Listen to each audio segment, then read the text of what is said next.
Bom dia, está começando mais um Conexão Saúde. O nosso entrevistado de hoje é o Dr. José Maria Cota Júnior, é cardiologista, um médico muito preparado que vai explicar para a gente aqui sobre questões como colesterol alto, infarto, problemas de pressão arterial, problema de sopro no coração, enfim. Não perca essa entrevista, o Dr. Cota vai explicar, você pode participar.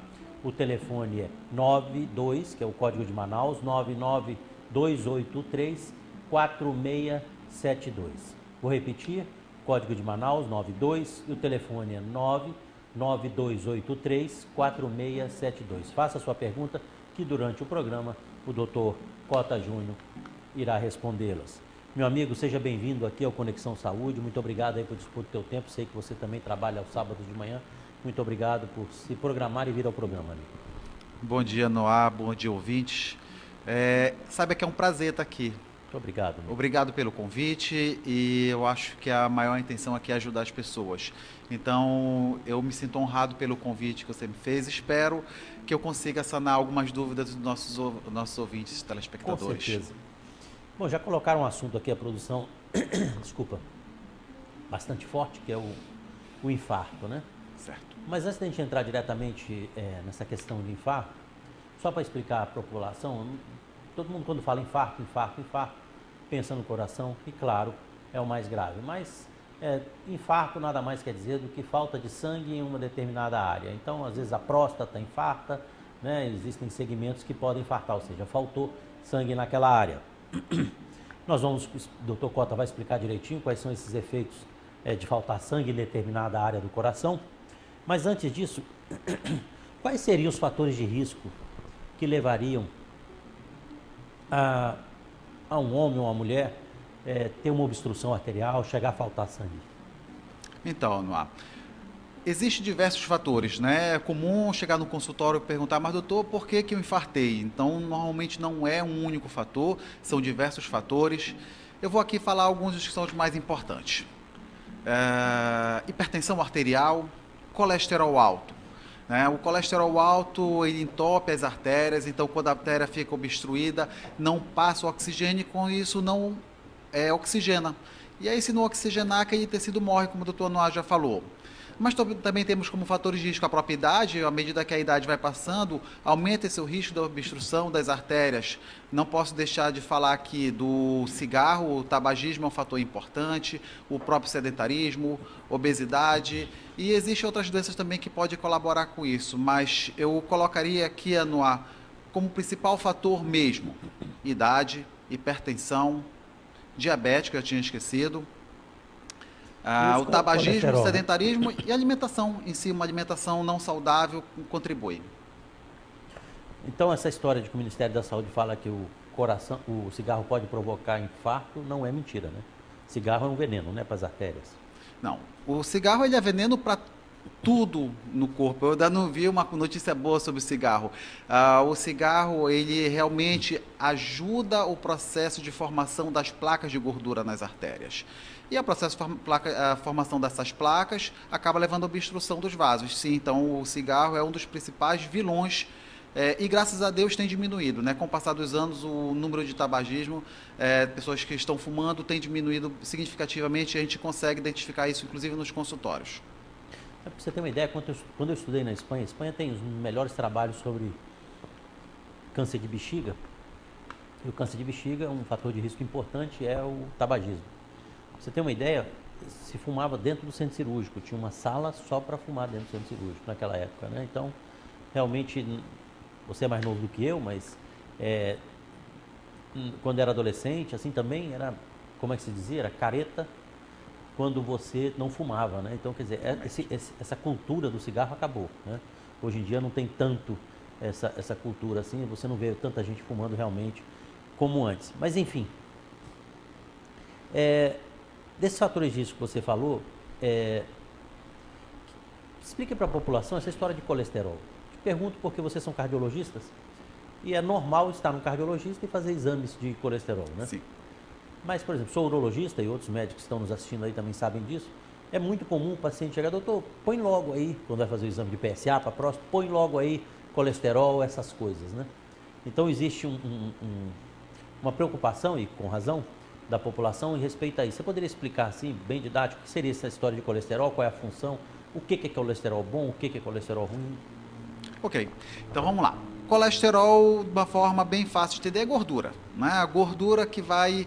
O grande risco desse colesterol, como eu já falei, é entupir, começar a formar placas, essas placas vão aumentando, obstrui o fluxo de sangue. Se não vai sangue, dali para diante, o tecido não é oxigenado e aquela célula vai acabar morrendo. Bem, falando agora sobre o colesterol bom e o colesterol ruim. O colesterol bom é aquela partícula que tem a capacidade de até tirar essa placa de gordura. E o colesterol ruim é aquele que adere, começa a grudar a grudar na exatamente, célula, né? Eu acho uma palavra muito legal, grudar na parede. E assim, uma das coisas que muitas pessoas não sabem, dentro do colesterol ruim, existe, isso não está hoje a nível clínico sendo utilizado, mas a nível de pesquisa, nós temos os colesteróis, vamos dizer, que são péssimos e aqueles que não são tão ruins assim. Então, às vezes, a gente encontra pessoas que têm um colesterol muito alto e que não formou placas de gordura. E aquelas pessoas que nem têm um colesterol tão alto, mas que têm já placas de gordura. Então, o negócio vai muito além, mas assim, a nível prático, clínico que a gente utiliza, realmente é o colesterol bom, que é o chamado HDL, e o LDL, que é o colesterol ruim. Eu não posso deixar de falar, isso aqui é super importante. Normalmente, o paciente chega no consultório, quando eu falo que ele está com colesterol, então o que é que ele fala? Doutor, então eu vou ter que fazer dieta. Realmente a dieta ela é importante, porém ela só é responsável por 30% do nosso colesterol. 70% é o nosso próprio organismo que produz. O nosso fígado tem capacidade de produzir o colesterol. E mais uma coisa, o colesterol é importante. As células do nosso corpo têm moléculas de colesterol, nossos hormônios são feitos com colesterol, então o colesterol ele é importante. O problema é quando esse colesterol está acima dos valores que são aceitáveis, e aí esse colesterol pode provocar o que a gente chama da aterosclerose, que é esse entupimento das artérias. O exercício físico, ele... Falando sem colesterol, ele ajuda? Ajuda a aumentar o bom, diminuir o ruim? Ou ajuda. Isso não tem? Não, um dos melhores tratamentos para aumentar o colesterol bom é atividade física. E além do que, quando a gente faz atividade física, a gente acaba queimando caloria, o organismo acaba tendo que movimentar as reservas energéticas do corpo, que é a gordura. Então, o organismo transforma a gordura em carboidrato para a gente poder fazer nossas atividades do dia a dia. Então, a atividade física, ela atua não só naquele momento que a pessoa está fazendo atividade física, mas também aumenta o metabolismo. Então, as pessoas acabam fazendo uma queima calórica mesmo após o exercício. Então, a pessoa faz o exercício de manhã, à noite o metabolismo dela ainda está elevado por causa daquela prática da atividade física, e isso aí contribui com o colesterol. Gordura. Isso está queimando, com certeza. Você falou tudo isso aí que tem que fazer exame de sangue, né? E essa história de que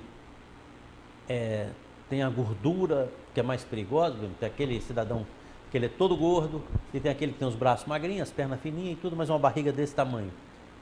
Existe esse tipo de localização da gordura? Existe uma localização mais perigosa do que a outra, ou que seja um sinal mais perigoso do que outro? Sim. E só voltando um pouco no assunto, com certeza os telespectadores conhecem alguém que seja obeso, mas está com colesterol normal, e pessoas magras que estão com colesterol alto. E aí entra justamente aquilo que eu falei sobre a produção hepática do colesterol. Mas falando agora sobre a gordura, a localização da gordura. A pior gordura que a gente chama de visceral é a gordura que fica no abdômen, é a famosa barriga de chope. Essas pessoas têm um risco aumentado. Não quer dizer que aquela que seja gorda por inteiro não tenha. Tem também o risco, mas o risco maior é aquela gordura abdominal, que fica no meio das vísceras. Essa gordura aumenta a resistência da insulina. E isso, inclusive, é um dos fatores que pode levar para a diabetes. E a diabetes é um fator de risco cardiovascular muito importante na cardiologia. Certo. Você falou aí na questão, quer dizer, que tem muito magrinho que pode ter o colesterol alto, que pode infartar e até ter um infarto importante e morrer, não é isso? Então, Exatamente. assim, o obeso tem maior chance de ter colesterol elevado, mas não quer Sim, dizer que vai ter. O magrinho tem menor chance de ter colesterol elevado, mas que pode ter, é isso? Então, por isso que é importante todo mundo fazer seu check-up, todo mundo fazer seus exames, não é? exatamente. Claro que a obesidade, ela é um fator de risco isolado, mas a pessoa que é magra não pode se sentir segura porque está magra, porque tem uma alimentação saudável. Existem pacientes vegetarianos com colesterol muito elevado, que não fazem ingestão de gordura animal e mesmo assim tem o colesterol alto. Existe também a questão familiar, existe uma doença chamada de hipercolesterolemia familiar, que é onde há uma produção exagerada de colesterol.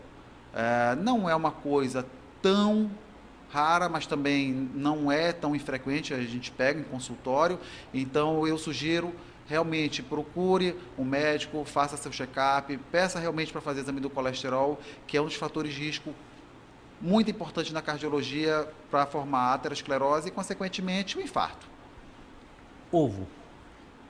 Quando eu estudava medicina, ovo era um veneno, né? Só pode comer ovo uma vez por semana, 2 vezes por semana no máximo. E hoje em dia ninguém ouve falar mais nisso, né? Assim, com tanta... E as pessoas estão comendo ovos com mais frequência. Realmente, ele não se tornou, não é mais o vilão? Como é isso? A pessoa pode comer um ovo todo dia? Vamos lá. O nosso organismo, nós temos que ter uma alimentação equilibrada. Carboidrato, proteína e gordura. O ovo existe a parte a clara, é proteica, e a parte amarela tem maior teor de gordura. A gordura também faz parte da nossa alimentação. Então, o que eu sempre digo é o seguinte: o que faz mal mesmo para o colesterol é gordura animal, e ovo é uma gordura animal. Mas também a gente não pode esquecer: carne tem gordura, peixe tem gordura, frango tem gordura. Então, o segredo é o equilíbrio. Como tudo na vida, até água em excesso faz mal. Então, a recomendação é: você gosta de ovo? Coma seu ovo. Agora, realmente dê preferência para o cozido. Qualquer coisa que é frito vai ser mais prejudicial. A partícula da gordura, quando ela é frita, ela tem uma maior capacidade para aderir na parede das artérias. Então, a minha recomendação é: você gosta de ovo? Coma ovo, mas não em exagero. E como cozido? Sim, de preferência cozido, com certeza. Ok. Nós vamos ter que um rápido intervalo comercial. Volto a lembrar que você pode continuar participando. O telefone é 92, que é o código Manaus, é 992834672. Questão de 2 minutos, voltamos aqui com Conexão Saúde.